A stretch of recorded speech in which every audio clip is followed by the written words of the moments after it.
When we think about the state of Montana, we mostly think of big open skies, ranching, and cowboys.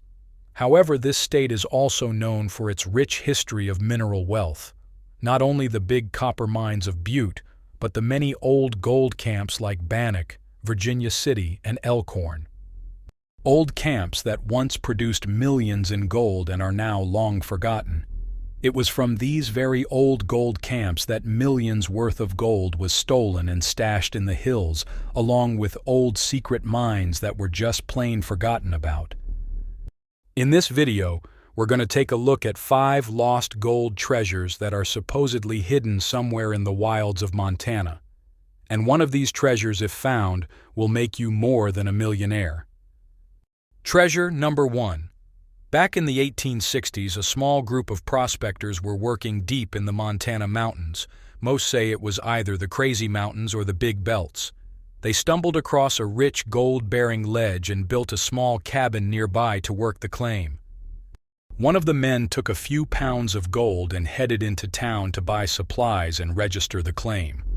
A few weeks later, he made his way back into the hills, only to find the cabin burned to the ground and all of his partners either missing or dead. The whole area had been ransacked, and there was no trace of the gold-bearing ledge they'd been working.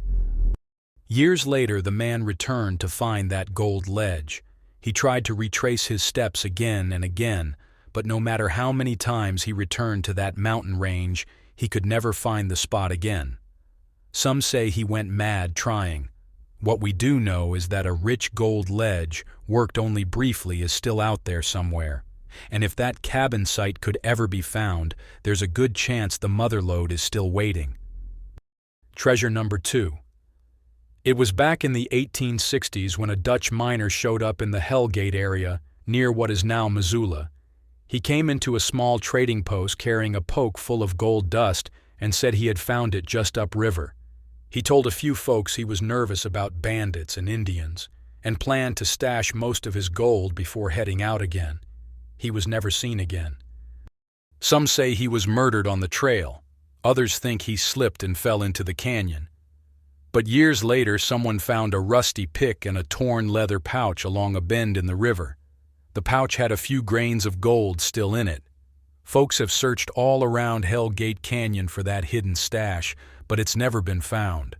Old-timers say it was a decent-sized fortune, and if it's still buried up there somewhere, it's likely worth millions today. Treasure number 3. It was in the early 1860s when a man named Henry Plummer rode into Bannock, Montana, and somehow ended up being elected sheriff. But Plummer wasn't exactly on the right side of the law. In fact, he was secretly leading a gang of road agents that were robbing stagecoaches and gold shipments all across the region. Some say the gang hauled in hundreds of thousands of dollars in gold and silver, most of which was never recovered. By 1864, the general public had enough.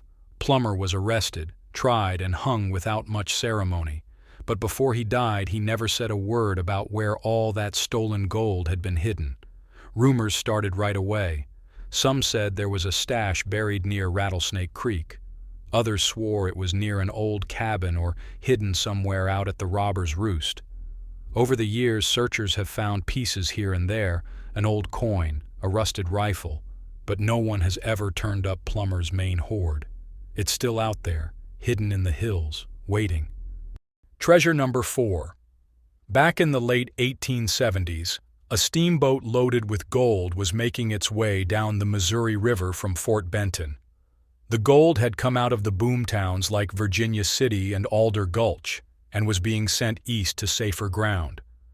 Somewhere along the stretch between Fort Benton and Cow Island, the steamboat either ran aground, was attacked, or sank outright. No one knows for sure. But what is known is that it never reached its destination, and neither did the gold. There are stories from old trappers who said they found parts of a wrecked boat years later. One man even claimed to have seen gold bars sticking out of the muddy riverbank during low water. But by the time he came back with help, the river had changed again, and the place was gone.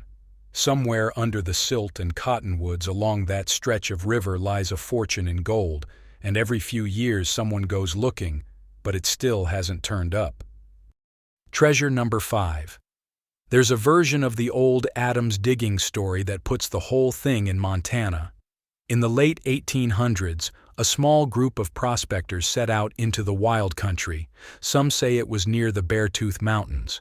Others swear it was closer to the Yellowstone River. One of the men, believed to be named Adams, claimed they stumbled onto a narrow canyon where the gravel was full of gold. They picked up nuggets the size of marbles and filled their packs in just a few days. But the land was rough and the trails were treacherous, and before they could get out, they were ambushed. Some say by Indians, others say it was just bad luck.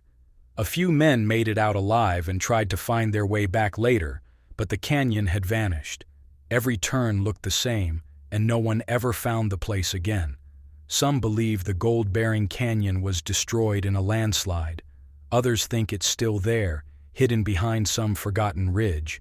But no one has ever proved where it was, or what really happened to the gold. Well, folks, that's about it for this week's video. I do hope you enjoyed this short story about the 5 lost treasures in Montana. Please like, share, and subscribe so we can continue to bring you more old lost mine stories.